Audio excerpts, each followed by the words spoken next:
तो हमारे कितने पैसे लगेंगे पाकिस्तान से यूके आने तक। आइट्स के बाद जो आपका सबसे बड़ा खर्चा आता है ना, वो बेसिकली होता है आपका यूनिवर्सिटी का इनिशियल डिपॉजिट, IHS की फ़ीस, और एक होती है आपकी एम्बेसी फ़ीस जो वीज़ा फ़ीस होती है। बैंक स्टेटमेंट जो बेसिकली आपकी होती है ना, वो होती है आपकी यूनिवर्सिटी की 1 साल की रिमेनिंग फ़ीस, और इन्वेस्टर से बैंक स्टेटमेंट ले सकते हो। तो ओवरऑल अगर इन नटशेल बात करें ना, तो आपका कितना खर्चा आता है। अगर आपकी बैंक स्टेटमेंट अपनी है ना, ठीक है, आप इन्वेस्टर से नहीं ले रहे।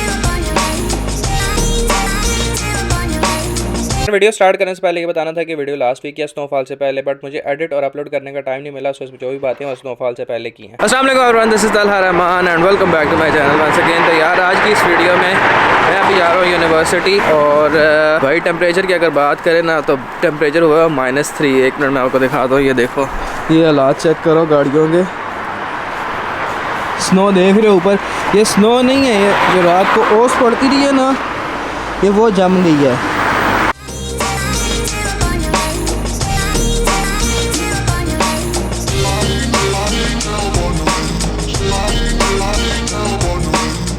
सर्दी हुई हुई है भाई, सही जो है ना नेक्स्ट लेवल की। एक मिनट मैं आपको टेम्परेचर दिखा दूँ कितना है आज। ये देखो नज़र आ रहा है -3। कल परसों आगे जाके जो है ना -4 भी होने वाला है, और टेम्परेचर से ज़्यादा ठंडे ना मेरे नसीब हैं। पता है क्यों? -2 -3 पे स्नो हो जाती है, और इस टेम्परेचर से ज़्यादा आपके भाई के नसीब ठंडे हुए हैं कि हमें अरमान है स्नोफॉल देखने का, हो कोई नहीं रही। पता नहीं कब होगी, देखते हैं, शायद हो सकता है, आगे बता रहे हैं माइट पॉसिबल के 3-4 दिन बाद जो है वो हो जाए। बहरहाल देखते हैं क्या होता है, हुई तो फिर उसका व्लॉग भी आ जाएगा। खैर यार, आज की इस वीडियो में आपसे बात की जाएगी कि काफ़ी सारे स्टूडेंट्स मुझे पूछते हैं कि यार आपने कितना खर्चा किया, आपके कितने पैसे लगे पाकिस्तान से यूके आने तक, आपने बैंक स्टेटमेंट कैसे मैनेज की, आपकी फ़ीस कितनी थी, आपका इनिशियल डिपॉजिट कितना था, और अगर हम आ रहे हैं तो हमारे कितने पैसे लगेंगे पाकिस्तान से यूके आने तक। तो मैं अभी जा रहा हूँ यूनिवर्सिटी। यूजुअली मैं कुछ दिनों से ना साइकिल पे जा रहा था, तो जिनको नहीं पता उनको मैं बताता हूँ, मेरे पास इलेक्ट्रिक बाइक है, और जिनको मेरे बारे में नहीं पता तो ये भी बता देते हैं। नाम तो मेरा आपने देख लिया होगा,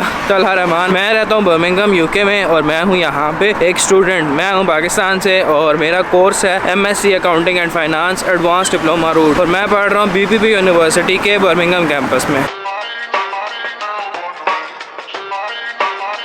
तो मैं जा रहा था यूनिवर्सिटी कुछ दिनों से बाइक पे अपनी। तो आज भाई जो है ना, कल भी एक्चुअली मैं गया था, कल टेम्परेचर था कोई -1 -2, और कल लगी है भाई सही ज़बरदस्त वाली ठंड। इसलिए मैंने आज ये डिसाइड किया है कि हम जो है वो आज यूनिवर्सिटी बस पे जाएंगे, बाइक पे नहीं जाएंगे, क्योंकि बड़ी ठंड है यार।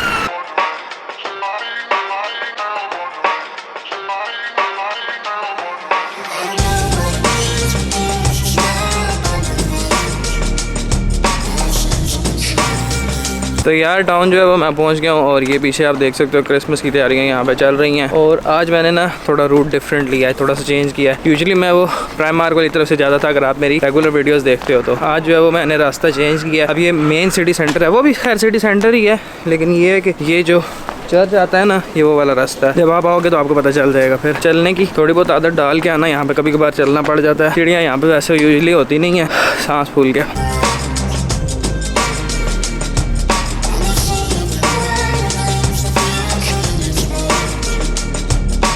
तो यार मैं आया था इंटरमीडिएट की बेस पे, और तब BPP यूनिवर्सिटी का ये कोर्स ओपन था, MSc accounting and finance advance diploma route. लेकिन अब ये कोर्स जो है ना वो क्लोज़ हो गया। अब अगर आप इस कोर्स में आना चाहते हो ना, तो आपने ACCA के 3 पेपर्स दिए हुए हों, F1 F2 और F3, तब आप इस कोर्स में आ सकते हो। खैर वो एक अलग चीज़ है। मैं बात कर लेता हूँ कि मेरे एक्सपेंसेस कितने हुए थे। ठीक है, सबसे पहली चीज़ आ जाती है आपकी यूनिवर्सिटी का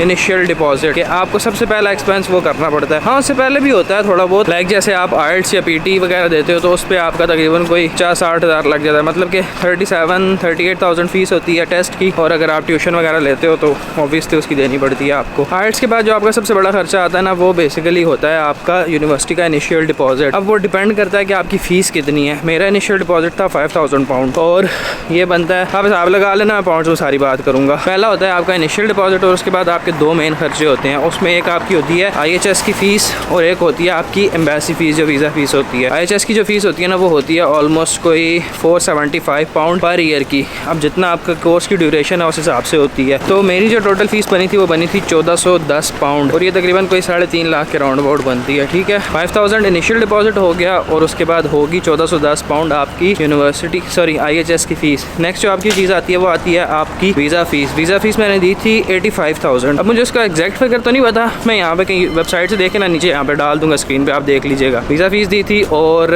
उसके बाद आ जाती है आपकी बैंक स्टेटमेंट। अब देखो यार, बैंक स्टेटमेंट जो बेसिकली होती है ना वो आपको चाहिए होती है 28 डेज़ की मैच्योर बैंक स्टेटमेंट जब आप कैश लेटर के लिए या वीज़ा के लिए अप्लाई करते हो। तो सर्दी हो गई है यार बड़ी, हाथ मेरे फ्रीज़ हो रहे हैं। बैंक स्टेटमेंट जो बेसिकली आपकी होती है ना वो होती है आपकी यूनिवर्सिटी की 1 साल की रिमेनिंग फ़ीस और आपका 1 साल का लिविंग एक्सपेंस। अब लिविंग एक्सपेंस जो होता है ना वो लंदन का और आउटर लंदन का दोनों का डिफरेंट होता है, वो भी मैं यहाँ पे नीचे डाल दूंगा, आप देख लीजिएगा। जो अराउंड आपकी स्टेटमेंट होती है ना वो तकरीबन डिपेंड ऑन फीस भी, लेकिन यह कि मेरी स्टेटमेंट जो थी वो थी 35 लाख की, क्योंकि मेरी जो रिमेनिंग फीस थी वो 3000 पाउंड थी और जो मेरा खर्चा था 1 साल का वो था तकरीबन 9,500 पाउंड। तो ये तकरीबन कोई 30-31 लाख बनते थे। थोड़ा सा आप सेफ साइड पर रह के ज़्यादा रखते हो तो मैंने 35 लाख की रखवाई थी, वो हो गई थी मेरी इनफ। अब ये है ना कि अगर आप बैंक स्टेटमेंट खुद नहीं कर सकते, ठीक है, मतलब आपके पास इतने फंड्स नहीं है, रिसोर्सेज नहीं है, तो ये होता है कि आप इन्वेस्टर से बैंक स्टेटमेंट ले सकते हो। उसमें बेसिकली ये होता है कि हर इन्वेस्टर जो है ना अपने अकॉर्डिंगली चार्ज करता है। कोई 5% होता है, किसी का 3% होता है, किसी का 7% भी होता है, डिपेंड ऑन कि आप इस बंदे से ले रहे हो। तो अगर आप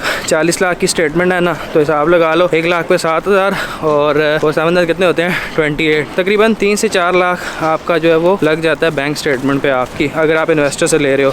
अगर आप फैमिली से अरेंज कर सकते हो तो फिर ये है कि आपके ये वाले पैसे बच जाते हैं। तो ये जो होते हैं ना आपके मेन खर्चे होते हैं। उसके बाद आ जाता है आपका एक TB टेस्ट। अगर आप पाकिस्तान से करवा रहे हो ना तो पाकिस्तान में TB टेस्ट की फ़ीस होती है 11,000 के राउंड अबाउट। डिग्रीज़ जो होती हैं अक्सर लोग पूछते हैं कि यार डिग्रीज़ टेस्ट करवानी है या नहीं करवानी, तो UK के लिए आपको HEC या फिर आपका फेडरल बोर्ड या कोई भी बोर्ड या फिर इसके अलावा जो आपका होता है ministry of foreign affair MOFA जिसे कहते हैं, किसी से भी आपको डिग्रीज अटेस्ट करवाने की ज़रूरत नहीं है, स्पेशली UK के लिए अगर आप UK आ रहे हो तो, क्योंकि यहाँ पे डिग्री की अटेस्टेशन आपको ज़रूरत नहीं पड़ती किसी भी किस्म की। और उसके बाद आ जाती है एक चीज़ आपकी शॉपिंग। ठीक है, अब शॉपिंग इस तरह से है ना कि वो हर बंदे की मतलब अपनी अकॉर्डिंग वो करता है, जिसका जितना दिल करे, जितना जिसकी जेब इजाज़त दे वो हिसाब से कर सकता है। तो मैंने तकरीबन की थी कोई 40,000 की। बैग वगैरह इंक्लूड थे मेरे उसमें, 2 बड़े मेन बैग थे, एक छोटा बैग था और ये जैकेट्स वगैरह सारी चीज़ें थी उसमें।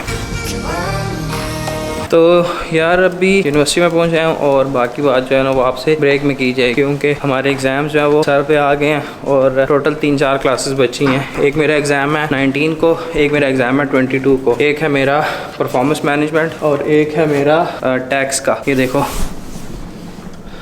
TX, ये हालात देख लो, कोई भी नहीं आया। टोटल हैं ही हम 5-6, उसमें से भी आते ही नहीं है कोई। पता नहीं अब क्या बनेगा। ये सारे स्टूडेंट्स हैं जो कि नहीं आए अभी तक कोई भी। ये आपको पता है सारा टीचिंग वाला सीन होता है।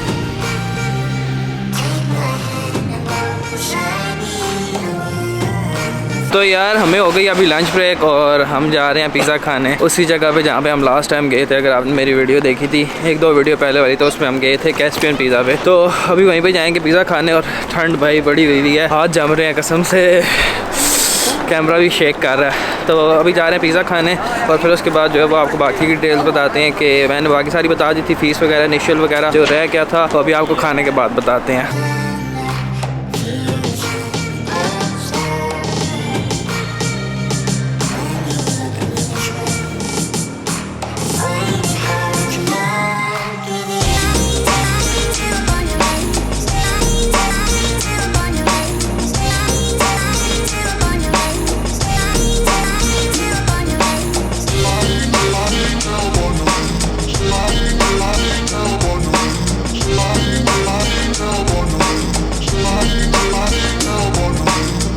ये जुगाड़ चेक करो, ये कॉफ़ी के अंदर जशादा डाल के पिएंगे। अभी सर्दी लग गई है भाई। तो ऐसा भी होता है यहाँ पे। तो यार अहमद को लगी हुई है ठंड और वो भाई लगे हुए हैं क्यों में अभी अंदर। उसने लिया हॉट चॉकलेट, सॉरी नहीं, कॉफ़ी लिया और उसमें डाला उसने जोशानदा ठंड दूर करने के लिए। तो हम तब तक जो है ना थोड़े धूप के मज़े ले लें क्योंकि धूप आज अच्छी है। तो यार मैं आपसे बात कर रहा था कि आपकी कितनी कॉस्ट लगती है या मेरी कितनी कॉस्ट लगी है यूके आने तक। तो मैंने आपको अपनी इनिशियल डिपॉजिट का बता दिया, अपनी IHS की फ़ीस बता दी, उसके अलावा अपनी वीज़ा फ़ीस बता दी, अपनी शॉपिंग बता दी कि मैंने कोई अराउंड 40,000 की थी, उसमें मेरे बैग वगैरह सारा कुछ इंक्लूड था। अब जो चीज़ रह जाती है वो होती है एक आपकी VFS की अपॉइंटमेंट। अब वो इस तरह से है ना कि VFS की जो आपकी अपॉइंटमेंट होती है वो या तो आप फ्री ले सकते हो, वो होती है मतलब आपकी जो डेट्स उनके पास अवेलेबल होती हैं वो उसमें से आप ले सकते हो। एक होती है पेड अपॉइंटमेंट जो आपको थोड़ा जल्दी मिल जाती है, तो उसमें ये होता है कि आपको थोड़े बहुत पैसे देने पड़ते हैं। तो मुझे जो मिली थी वो मिली थी कोई 78 पाउंड्स की, तो वो तकरीबन आपको कोई 20-22 हज़ार बन जाते हैं। तो ओवरऑल अगर इन अ नटशेल बात करें ना तो आपका कितना खर्चा आता है। अगर आपकी बैंक स्टेटमेंट अपनी है ना, ठीक है, आप इन्वेस्टर से नहीं ले रहे, तो आपका इनिशियल डिपॉजिट और बाकी यहाँ तक पहुँचने तक जो आपका खर्चा होता है वो तकरीबन आपका होता है 18 से 20 लाख के दरमियान, अगर आपकी बैंक स्टेटमेंट अपनी है। अगर आपकी बैंक स्टेटमेंट अपनी नहीं है, आप बाहर से अरेंज कर रहे हो, तो फिर आप उसमें 3 लाख कम से कम और ऐड कर दो, तो ये तकरीबन जाता है कोई 22-23 लाख तक आपका इजीली। अब इस 23 लाख में ना आपका टिकट भी इंक्लूड होता है। मेरा टिकट था कोई 1,02,000 का, तो मेरे तकरीबन कोई लगे थे 19 लाख क्योंकि मेरी बैंक स्टेटमेंट अपनी थी। अगर आपकी बैंक स्टेटमेंट अपनी नहीं है तो उसमें टिकट को मिला के ना डिपेंड ऑन के आपको टिकट कितने का मिल रहा है। क्योंकि जब मैं आया था ना तब टिकट भाई सस्ते थे, इतने महंगे नहीं थे। मतलब 70,000 से लेके ना आपको 1 लाख तक जो है वो टिकट मिल जाता था। अभी जब मेरे दोस्त वगैरह कुछ आए हैं ना जो जनवरी इनटेक में, उनको टिकट भाई बहुत महंगे मिले हैं। मतलब ये कि 3 लाख तक 4 लाख तक टिकट जा रहे थे। आप अगर जल्दी बुक कर लेते हो तो आपको टिकट थोड़ा सस्ता मिल जाता है। अगर आप बिल्कुल ऑन द स्पॉट बुक करते हो ना 1-2 दिन के गैप से, तो वो फिर महंगा मिलता है। और चीज़ ये भी होती है ना कि पाउंड का रेट, अगर आप पाउंड के रेट को देखो ना, जब मैं आया था तब था तकरीबन 250 पे। तो मेरे बाद जो दोस्त आए हैं उन्होंने बैंक स्टेटमेंट अपनी खुद बनवाई, सॉरी बैंक स्टेटमेंट उन्होंने बाहर से इन्वेस्टर से ली थी, तो तब पाउंड का रेट चल रहा था 290-295, तो उनका खर्चा जो है ना वो ज़्यादा हो गया था। तो आपका एक्सपेंस ऊपर भी जा सकता है, कम भी हो सकता है, डिपेंड ऑन के पाउंड का रेट क्या चल रहा है। अभी अगर इन दिनों पाउंड के रेट की बात करें ना तो तकरीबन 270, 275, 275 के राउंड अबाउट चल रहा है। तो अब आपकी लक है कि जब आप आओगे तब कितना होगा। तो आई होप कि आपको थोड़ा बहुत अंदाज़ा हो गया होगा कि मेरा कितना एक्सपेंस लगा था और अगर आप आ रहे हो तो आपका कितना एक्सपेंस हो सकता है। तो अभी यूनिवर्सिटी वापस पहुँच जाए हैं, ब्रेक हमारी ऑलमोस्ट ख़त्म हो गई है और 273 पाउंड का रेट है अभी। तो यार यही थी आज की वीडियो एंड होप कि वीडियो आपको पसंद आई होगी। तो वीडियो अगर पसंद आई हो तो लाइक कीजिएगा, चैनल पर नया तो चैनल को सब्सक्राइब जरूर कीजिएगा। इस वीडियो में इतना अपना ख्याल रखिएगा। दिस इज़ तआला साइनिंग ऑफ, अल्लाह हाफिज़।